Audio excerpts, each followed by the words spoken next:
salah satu nabi ulul azmi, nabi pilihan di antara sekian banyak pilihan, yakni Nabi Nuh alaihi salam. Kita tahu bahwa nabi yang termasuk kelompok ulul azmi ini nabi yang oleh Allah Subhanahu wa taala terpilih karena memiliki banyak keistimewaan dari nabi-nabi yang lain. Jumlahnya ada 5 ya. Nabi Nuh alaihi salam, Nabi Ibrahim alaihi salam, Nabi Musa alaihi salam, Nabi Isa alaihi salam, dan Nabi kita Muhammad sallallahu alaihi wasallam. Jadi ulul azmi ini nabi yang memiliki kesabaran yang sangat luar biasa, ketabahan yang begitu membaja, sehingga mereka kuat di dalam menahan ujian dan cobaan ketika berdakwah menghadapi umatnya. Satu di antaranya adalah Nabi Nuh alaihi salam. Kalau kita berbicara kisah Nabi Nuh, biasanya yang terbayang adalah banjir bandang ya, air bah. Karena banjir yang terjadi pada zaman Nabi Nuh itu banjir yang terbesar sepanjang sejarah ya. Tidak pernah ada sebelumnya dan tidak pernah ada sesudahnya banjir sehebat yang terjadi pada zaman Nabi Nuh alaihi salam. Banjirnya orang di zaman sekarang barangkali ya, sehebat-hebatnya banjir paling-paling mungkin ya, sebatas menenggelamkan rumah. Tapi kalau banjir yang terjadi pada zaman Nabi Nuh bukan cuma menenggelamkan rumah, bahkan gunung pun tertelan oleh air bah ya, air banjir ini. Bayangkan, mana ada zaman sekarang banjir yang sampai menelan gunung. Bukan hanya rumah, bukan cuma bangunan, gunung sampai tertelan, gunung sampai amblas. Ini banjir yang terjadi di zaman Nabi Nuh ya, banjir yang terbesar yang belum pernah ada sebelumnya dan tidak akan terjadi setelahnya. Ya mudah-mudahan ya, kalau toh di daerah kita mengalami bencana banjir ya semoganya tidak sampai seperti banjir air bah yang terjadi zaman Nabi Nuh alaihi salam. Karena apa? Karena bencana banjir yang melanda di zaman Nabi Nuh itu bukan ujian, bukan teguran, tapi azab. Allah menghabisi semua orang-orang kafir karena mereka telah membangkang dakwah dari Nabi Nuh alaihi salam. Di dalam Al-Quran kita temukan ya, dalam Al-Ankabut misalkan, bahwa memang umur Nabi Nuh itu sangat panjang luar biasa. Walaqad arsalna Nuhan ila qaumihi falabisa fihim alfasanatin illa khamsina amma. Jadi umur Nabi Nuh ini 1000 kurang 50. Artinya umur beliau 950 tahun. Bayangkan, umur beliau 950 tahun. Usia yang sangat super is the best ya. Nah, beliau diangkat menjadi Rasul ketika usia 50 tahun. Artinya apa? 900 tahun beliau berdakwah. Kalau baginda Nabi kan cuma usia beliau aja 63 tahun ya, nggak nyampe 100 aja, nggak sampai 100. Hanya 63 tahun. Jadi 23 tahun baginda berdakwah. Tetapi umat beliau alhamdulillah sangat begitu banyak sampai hari ini. Bahkan nanti di akhirat, di padang mahsyar, Rasulullah akan bangga karena umat yang terbanyak adalah umatnya baginda Rasulullah sallallahu alaihi wasallam. Ini karena apa? Karena Allah telah memberikan anugerah kelembutan hati dari umatnya baginda Rasul, sehingga begitu mudahnya mereka menerima dakwah walaupun nabinya sudah meninggal beberapa abad yang lalu. Ini kan luar biasa ya. Kita beriman kepada baginda Rasul, tapi kita belum pernah melihat wajah baginda Rasulullah. Sementara umatnya Nabi Nuh, mereka melihat langsung Nabi Nuh, melihat roman mukanya, mendengar suaranya, bahkan mereka hidup di tengah-tengah dakwah Nabi Nuh, tapi mereka ingkar. Mereka menolak dakwah Nabi Nuh, bahkan mereka menghina, ya, mencaci maki dan menganggap Nabi Nuh orang gila. Ya barangkali sama ya dengan Abu Jahal, Abu Lahab. Mereka menyaksikan baginda Rasulullah, mendengar suara langsung dari baginda Rasulullah, bahkan mungkin mereka mendengar Nabi menyampaikan wahyu. Tapi Abu Lahab, Abu Jahal sampai matinya tidak beriman kepada Allah. Maka kita yang hidup di zaman sekarang ini sebagai umat Islam, kita patut bersyukur. Kita umat yang luar biasa, percaya dan beriman kepada baginda Rasul, walaupun kita belum pernah melihat beliau, belum pernah mendengar suara beliau, tapi kita yakin dan kita percaya serta mengikuti ajaran dari baginda Rasulullah Sallallahu Alaihi Wasallam. Nabi Nuh berdakwah 900 tahun lamanya. Apakah banyak pengikutnya? Sangat sedikit. Sangat sedikit. Kalau Nabi Nuh berdakwah 900 tahun, umatnya sejumlah dengan umatnya baginda Rasul ini, ya kayaknya masuk akal ya. Karena durasi dakwah beliau sangat begitu panjang, 900 tahun. Kalau umatnya mungkin ya sama jumlahnya dengan umatnya baginda Rasulullah, ya agak nyambung ya. Pantas kalau misalkan banyak, tapi tidak. Nabi Nuh berdakwah selama itu 900 tahun hanya dapat pengikut sangat sedikit sekali. Mungkin 0,0% dari umatnya baginda Rasulullah ya, sangat sedikit. Sehingga beliau sangat begitu giat agar nanti di akhirat mendapatkan umat yang banyak Nabi Nuh ini. Nah awalnya awal kisahnya sebetulnya umat yang dihadapi Nabi Nuh ini awalnya orang-orang baik-baik ya. Orang-orang soleh. Mereka itu masih ada anak keturunan dari Nabi Adam alaihissalam. Orang-orang baik-baik. Bahkan di antara mereka itu ada 5 ulama yang senantiasa membimbing mereka ya. Sebelum diutusnya Nabi Nuh alaihissalam. Nah ini umat Nabi Nuh ini sudah ada 5 ulama, kiai lah kalau zaman kita ya, yang senantiasa berdakwah, orang-orang soleh. Ada yang namanya Wad, ada yang namanya Suwa, ada yang namanya Yakut, ada yang namanya Ya'uk, dan ada yang namanya Nasr. Jadi 5 orang soleh ini yang dulunya aktif berdakwah ya, ahli ibadah, ahli sholat malam, ahli zikir, ahli wirid, sehingga orang-orang pun terbimbing oleh 5 ulama ini. Nah ketika ulama ini sudah meninggal dunia, baru di situ satu persatu mereka oleng ya, kalau bahasa kitanya oleng. Tapi tidak, masih mereka beriman kepada Allah ya. Mereka datang ke kuburan 5 orang soleh ini, Wad, Suwa, Yakut, Ya'uk, dan Nasr. Makamnya tiap hari dikunjungi ya. Banyak mereka yang berdoa ingin dijadikan sebagai orang-orang yang soleh seperti 5 orang ini. Tiap hari mereka berkunjung ya, rindu dengan pemuka agama mereka, rindu dengan ulama-ulama mereka, datang ke makam tiap hari. Nah, yang namanya iblis ini kan paling benci kalau melihat ada satu komunitas yang di dalamnya banyak orang-orang yang beriman. Iblis mencari cara bagaimana ini ya, agar mereka dilaknat oleh Allah Subhanahu wa Ta'ala. Nah, satu hari iblis ini punya ide ya. Dia datang dengan menjelma menjadi sosok seorang laki-laki, menghampiri orang-orang yang sedang berziarah kubur. Tanyalah ya ke dia, loh,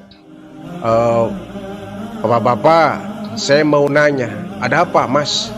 Sedang apa kalian ini? Oh, kami sedang berdoa kepada Allah. Ya tentu kepada Allah. Ini kuburan siapa? Ini kuburan ulama kami, pemimpin agama kami, mereka orang-orang soleh. Oh begitu? Iya.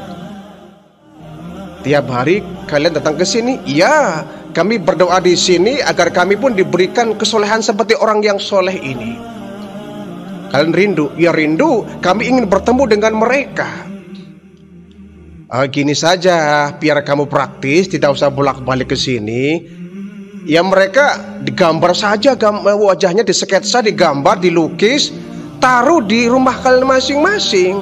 Kan kalian gak usah bolak-balik ke sini. Ya, wajah-wajah orang yang soleh ini kalian gambar. Kalau sudah, kalian pasang di rumah kalian masing-masing, dan kalian bisa bertemu setiap saat, tidak usah ke sini. Oh iya ya, ide bagus itu. Akhirnya saya bisa menggambar, saya juga bisa. Digambarlah ya, mereka pulang ke rumah, digambarlah wajah-wajah orang yang soleh ini ya. Wad, Suwa, Yaquts, Ya'uq dan Nasr nih, dilukis gambarnya. Dipasanglah gambar-gambar orang soleh ini di rumah-rumah mereka. Tiap hari mereka bisa bertemu ya, kemudian ngobrol dengan lukisan itu. Wahai orang-orang soleh ya, berikan kami rizki, berikan kami keberkahan, berikan kami supaya doa kami dipanjatkan oleh Allah ya, sampaikan doa kami kepada Allah ya. Tiap hari mereka datang ke rumah, tidak ke makam lagi ya, ke rumah masing-masing sudah dipasang 5 gambar orang soleh ini. Satu langkah iblis telah berhasil. Lama-lama kuburan orang-orang soleh ini sepi, tidak ada yang mengunjungi karena mereka sudah punya gambar orang-orang soleh ini di rumahnya masing-masing. Muncul lagi ide dari iblis ini. Ketika ada orang sedang berbicara ya dengan gambar-gambar ini, masuklah iblis dalam bentuk orang lagi. Mas, saya punya ide. Apa itu? Kalau hanya gambar aja kayaknya kurang mantap. Lalu, bagaimana kalau gambar ini kamu bikin seperti patung? Kan menyerupai betul tuh seperti orang aslinya. Kalau gambar kan cuma gambar, coba dibikin patung yang kira-kira mirip seperti orang aslinya, bentuk aslinya. Wah, ide bagus ini, kata orang-orangnya. Iya, kalau begitu yuk kita bikin patung ya. Kita gambar ini kita bikin patung sehingga menyerupai persis dengan orang yang aslinya. Mereka hanya bikin patung. Iblis tertawa. 2 langkah saya berhasil. Mereka bikin patung ya. Patung Wad, Suwa, Yaquts, Ya'uq dan Nasr dibikin patung. Banyak akhirnya orang pada bikin patung masing-masing. Ada yang ditaruh di rumahnya masing-masing, ada yang dipasang di tempat-tempat keramaian. Sehingga tiap hari mereka selalu datang ke patung itu, minta, wahai orang soleh, berikan kami keberkahan, berikan kami rizki, berikan kami kesehatan, berikan kami uang yang banyak, ladang kami suburkan. Hanya mereka lambat cepat, mereka kemudian menyembah patung ini. Ini barangkali ya sejarah pertama kali adanya berhala. Di sini start mula awal adanya berhala. Lama kelamaan mereka kemudian beramai-ramai setiap hari datang menemui patung-patung itu yang merupakan orang-orang soleh. Menyembah mereka, minta rizki, minta keberkahan, minta uang, minta kesuburan tanahnya, minta hujan bahkan ya. Lama-lama mereka bukan ingat kepada Allah, malah mintanya kepada sang patung itu. Semakin lama semakin mereka lupa kepada Allah, hanya mereka menyembahnya kepada patungnya. Iblis tertawa bangga luar biasa. Pesta pora mereka, berhasil kita mengecohkan mereka. Yang semula beriman kepada Allah, sekarang mereka sudah mulai lupa kepada Allah, malah mereka minta kepada patung. Ini keberhasilan kita, kata iblis dan kawan-kawannya ya. Akhirnya Allah pun mengutus Nabi Nuh alaihi salam untuk mengingatkan mereka bahwa patung-patung itu adalah benda mati yang gak akan bisa memberikan manfaat kepada mereka. Setiap hari Nabi Nuh menyaksikan bagaimana fenomena orang-orang kampung di situ yang mereka semakin gila. Tiap hari mereka bawa sesaji ya. Mereka bawa buah-buahan untuk meminta memuluskan doa-doa mereka. Wahai orang-orang soleh ya, berikan kami ladang kami supaya mendapatkan panen besar ya. Banyak orang berkumpul di sini Nabi Nuh. Subhanallah, sangat keterlaluan mereka ini. Semula mereka beriman kepada Allah, kenapa jadi mereka minta kepada patung? Atas perintah Allah, Nabi Nuh berdakwah mengingatkan mereka. Satu hari ketika mereka berkumpul sedang menyembah patung itu, Nabi Nuh pidato.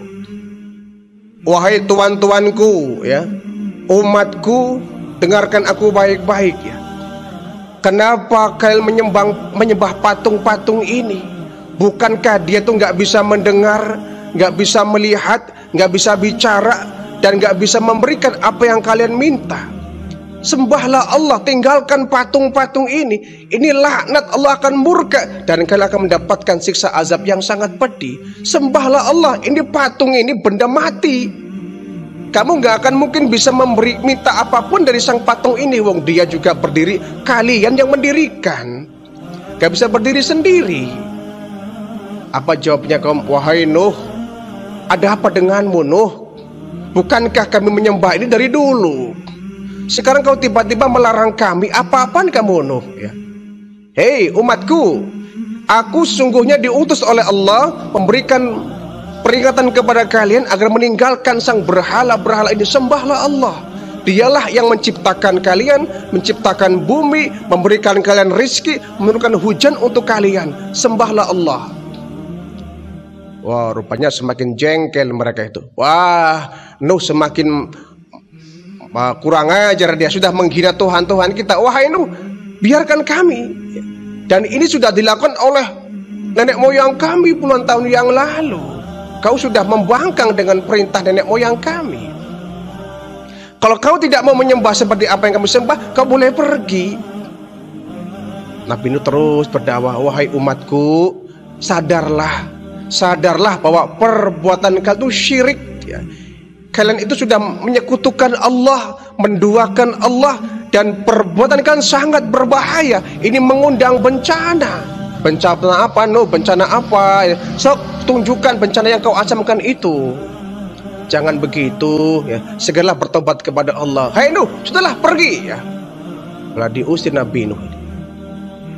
Tiap hari Nabi Nuh itu berdakwah ya, berdebat dengan kaumnya, menyadarkan mereka supaya logika mereka jalan, bahwa yang mereka sembah itu adalah benda mati yang akan bisa memberikan manfaat.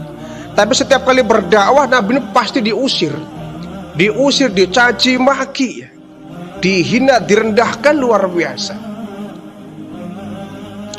Yang bikin sakit hati Nabi Nuh ya, yang membangkang dakwahnya itu bukan cuma orang-orang di sekitarnya, termasuk adalah putranya sendiri Kan'an.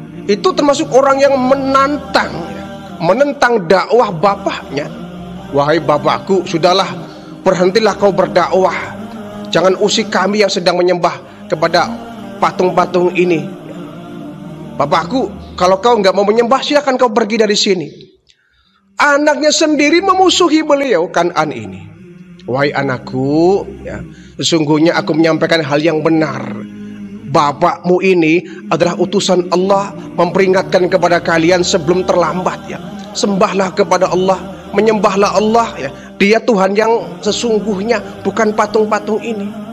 Sudahlah Pak, udah, saya nggak mau berdebat lah. Allah siapa itu? Sudah, kalau Bapak nggak mau menyembah patung berhala ini, silakan boleh pergi.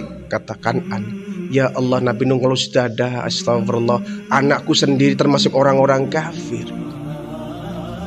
Bayangkan ya, Nabi Nuh berdakwah seperti ini, nggak 10 tahun, nggak 30 tahun, nggak 100 tahun, 900 tahun lamanya Nabi Nuh berdakwah dengan sabar ya. Dari rumah ke rumah, dari pintu ke pintu, dari orang ke orang. Setiap kali ada orang sedang berbicara, berbincang-bincang ya, ngobrol, masuk Nabi Nuh berdakwah, ditolak lagi. Datang ke rumah si A, masuk Nabi Nuh berdakwah, diusirlah Nabi Nuh.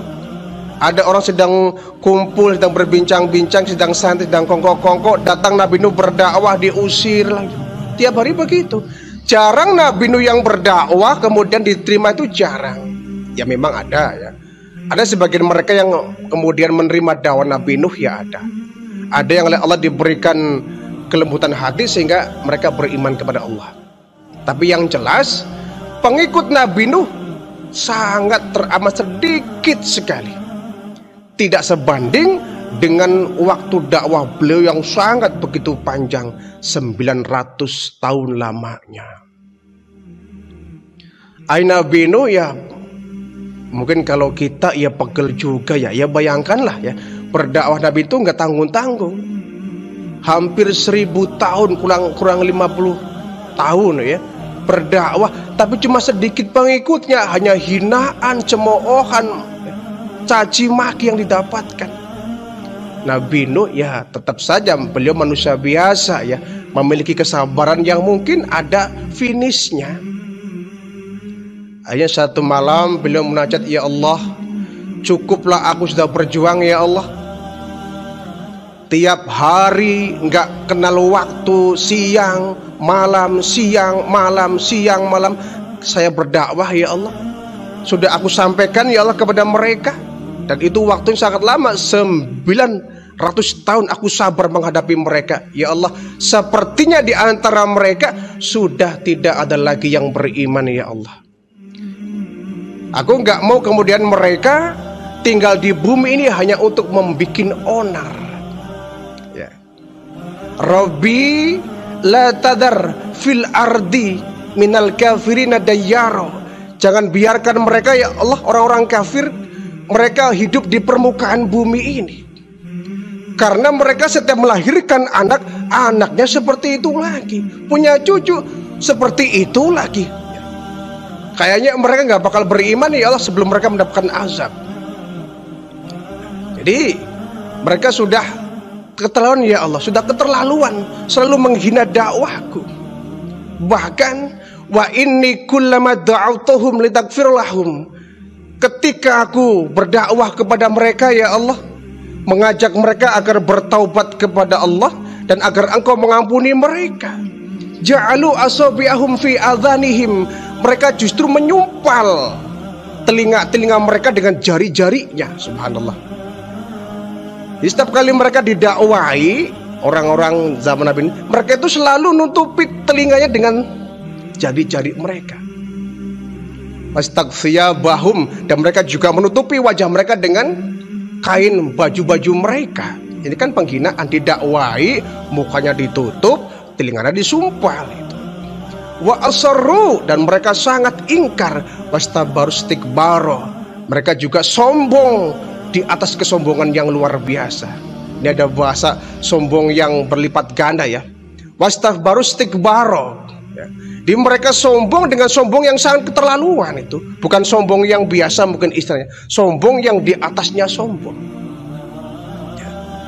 La tazididz zalimina illa tabara, janganlah Engkau menambah mereka kecuali kebinasaan ya Allah. Binasakan mereka semua ya Allah. Karena apa?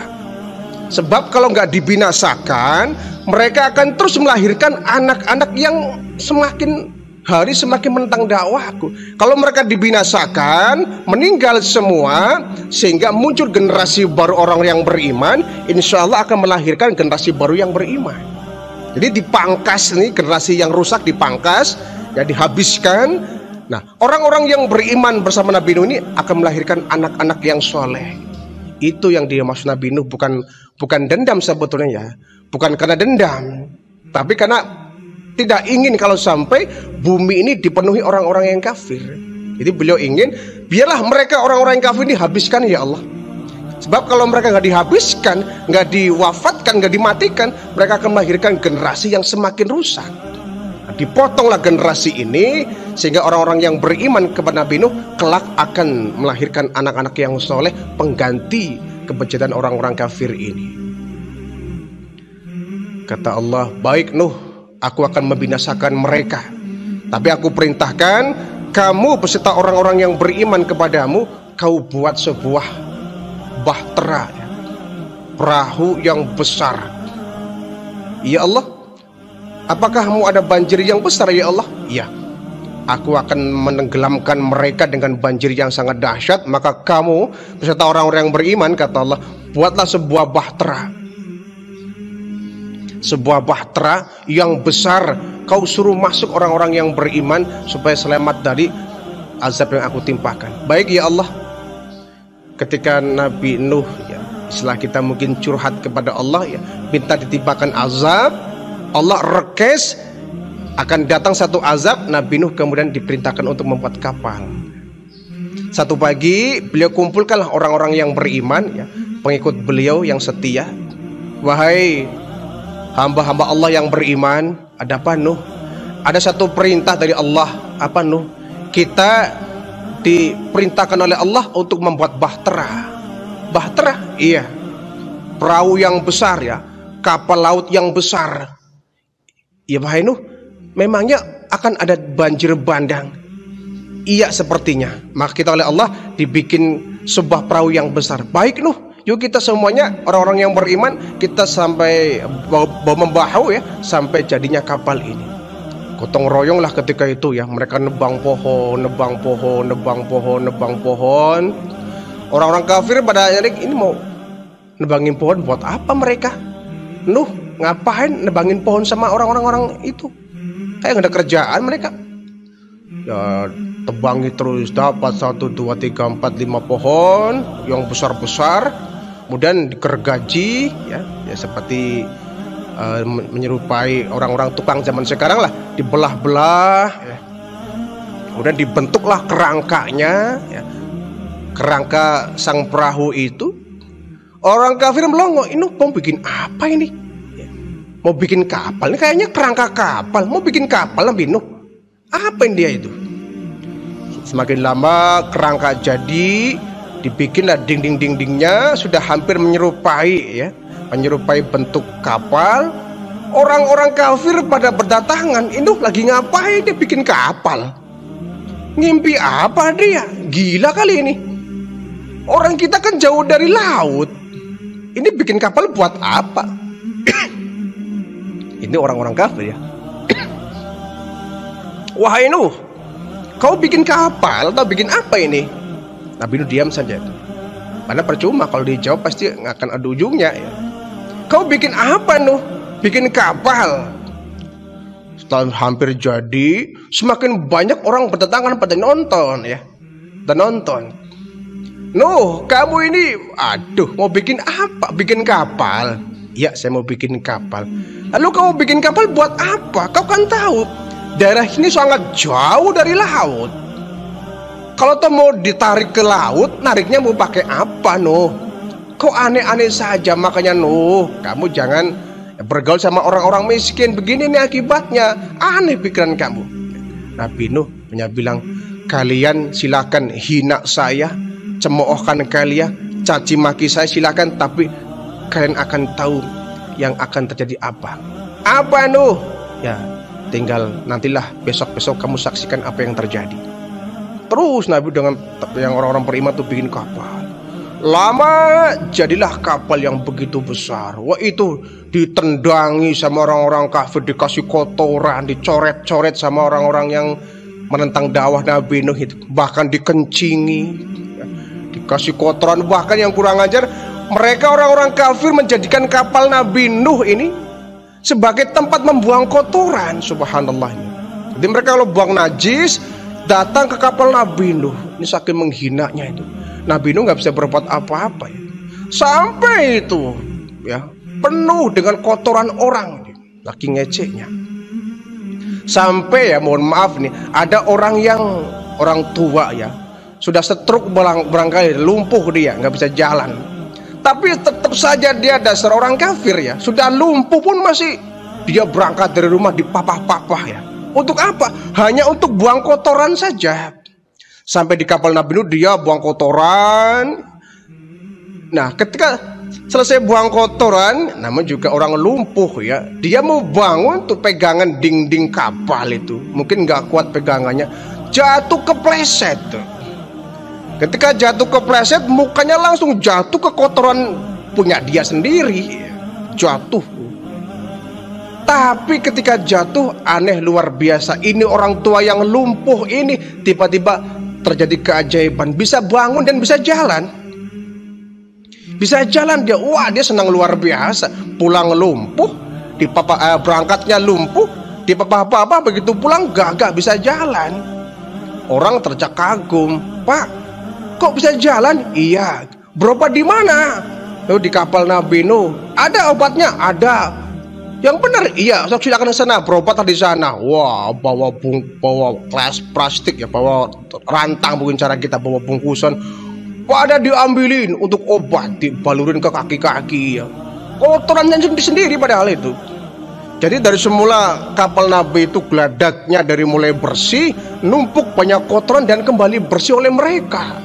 Diraupi sampai bersih kembali. Subhanallah, ini orang kafir ya. Nah, selesai kapal Nabi Nuh, datanglah keputusan Allah di mana mereka akan dihanyutkan oleh Allah. Mula-mula datang awan hitam ya. Awan hitam menyelimuti langit, gelap luar biasa. Petir mulai menyambar ya, geledek mulai berbunyi. Lama-lama gerimis ya. Dari gerimis mulai membesar, maka berubah dari gerimis kecil membesar sampai menjadi hujan yang lebat. Hujan yang lebat, tapi nggak berhenti itu, nggak berhenti itu hujan. Berhari-hari hujan sampai besoknya masih hujan.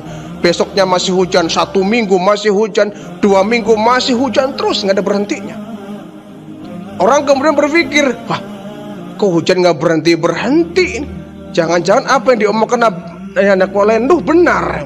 Wah, ini hujan biasa, kata pemimpin orang kafirnya ya. Ini hujan biasa, tunggu aja, besok juga reda. Ternyata tidak. 1 bulan hujan terus ya. Sampai 40 hari lamanya ya. 1 bulan lebih 10 hari lah. 40 hari lamanya hujan turun. Pagi, siang, sore, malam, nggak ada berhentinya. 40 hari hujan. Akhirnya Pak, banjir dari semula selutut, naik ke paha, naik ke perut, naik ke dada. Mereka semakin panik. Ini banjir air bah luar biasa. Ayo kita semuanya menyelamatkan diri. Lari kita ke gunung ya.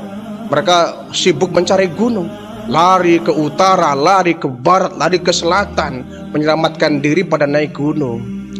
Tuhan, ini jangan-jangan ancaman Nuh adalah benar. Wah, ini banjir biasa. Yuk kita menyelamatkan diri masing-masing. Lari semua ke gunung. Lama-lama rumah mereka tenggelam, pepohonan tenggelam, bukit tenggelam, sampai gunung separuh tuh hampir tenggelam. Mereka semakin panik.